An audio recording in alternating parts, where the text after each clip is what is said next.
Hello, this is Victor at RestoreMercedes.com. Today I have a combination of two parts here, Egas module and a throttle body that came along from UK actually.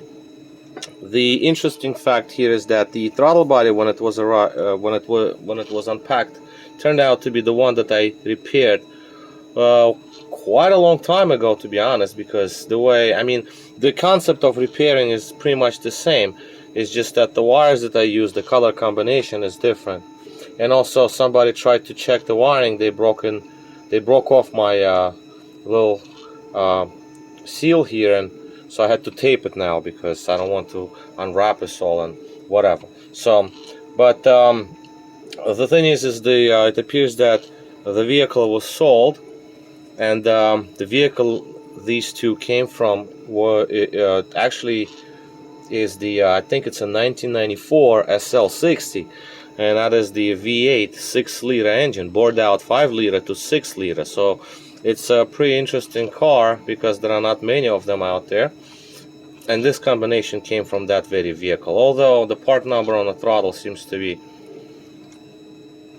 a V8 5-liter throttle. Well, essentially it's a V8, it's just like a bigger bore, you know, it's like bored out. I don't know, some company used to make these bigger motors for out of 5 liters. They made 6 liters now. So that's the part number for the Egas module.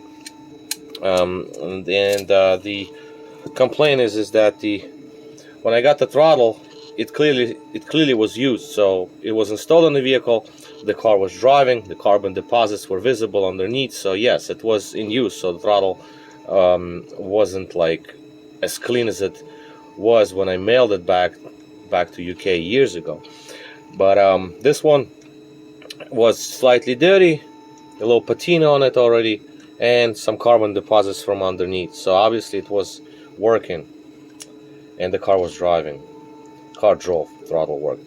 But then I guess the car was sold to the other owner, and there's a complaint about the ASR light. The ASR light would come on from time to time, and I was asked to check both units again, throttle and Egas module as a combination together on the bench.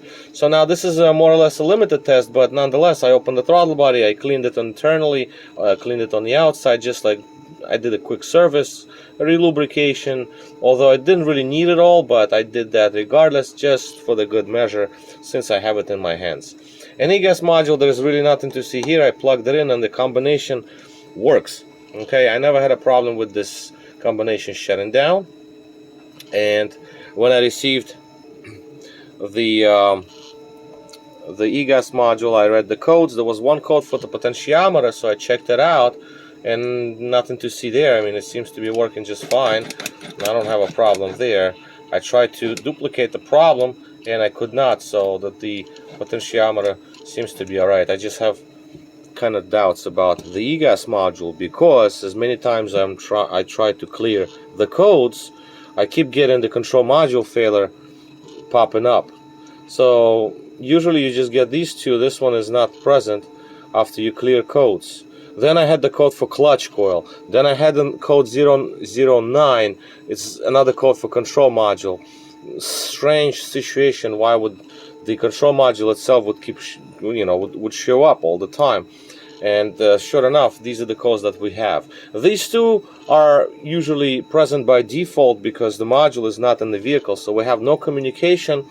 No communications happening, and fuel safety shut-off signal, obviously, because there is no communication, nothing. But again, you can have some other code like safety, neutral safety switch and stuff like that. But these are generic codes because the control module itself is not in the vehicle, so it does not communicate with other modules. So, but still, control module code shouldn't be present, but it's there. So I kind of have a feeling that the control module is kind of questionable. Now, the bench test itself is limited because obviously these units are not in the vehicle, so the throttle body does not get as hot as it would when it's in the vehicle. It's right on the intake manifold, along with the Egas module that also sits in the coffin. It's like in a computer box with a bunch of other computers sitting there, and then they all warm up along with this module, and they all get hotter than what I can duplicate on the bench, because you know I can put the heat lamp on this, but it's like, it's ludicrous. You don't want to do anything like that, because again, this doesn't make any sense. And maybe just because this module warms up in the vehicle, then it fails. That happens. I also installed another clutch coil just for good measure, because the code popped up for it. The coil, I took it out, I got some other coil. It was also not good, but I fixed it because I can fix those, and I installed it into this unit. But the other coil I also had no issues with, so I don't know why the code was present.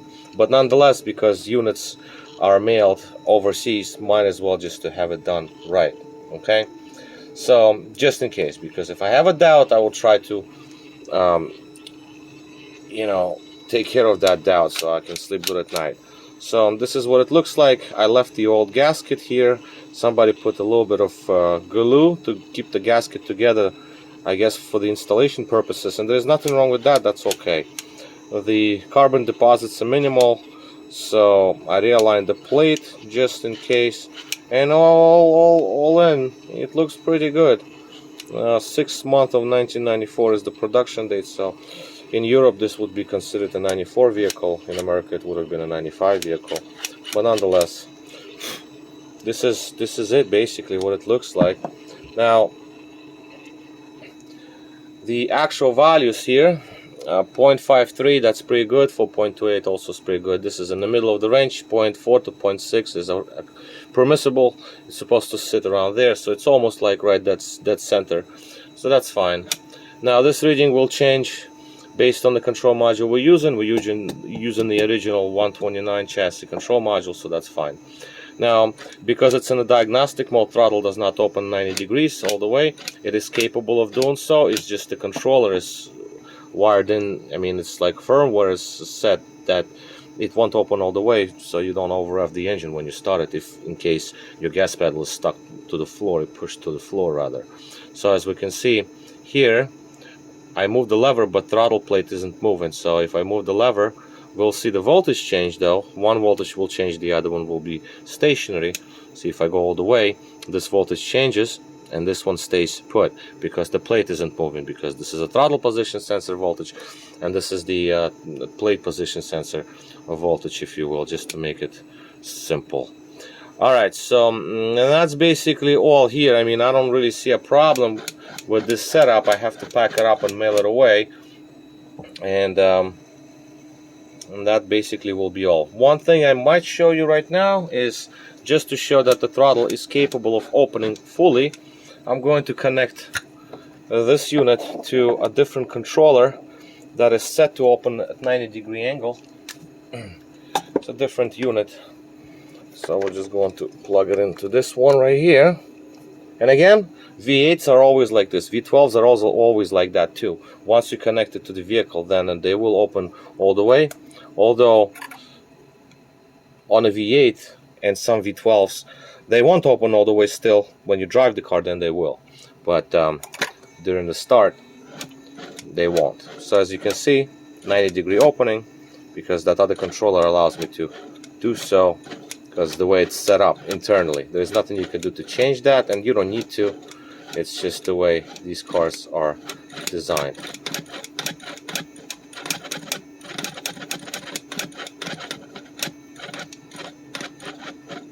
So fast, slow. I don't have an issue with this piece. Everything looks good to me. So again, back to the original controller. Power switches here, and off we go. So I think that will cover it. Okay, the learning cycle, it also goes through the learning cycle. Let's just reset the power, wait a little bit. It'll try to close all the way. It'll spin backwards to close the plate all the way. And I cleaned the clutch coil surface, so it has to break in a little bit, but nonetheless it's fine. So let's just wait a little bit. If it will do this, you do this once. You turn on the ignition and you wait for like 30 seconds or a minute. That was the learning cycle. It tried to close the throttle body, the control module tried to close the throttle plate all the way down to find its end stop, and off it went back to the normal opening. And that is done so you can have cruise control to work. Okay, so it needs to know it's stopped. And that's basically going to be all for now. I know it's a little bit longer video than usual, but these units came from far and I wanted to cover them as much as I can, because shipping is not cheap. It's like over $100 or so to ship them overseas. So that's just the way it is. Alright, so this is going to be all. Victor here, RestoreYourMercedes.com. Thank you for watching.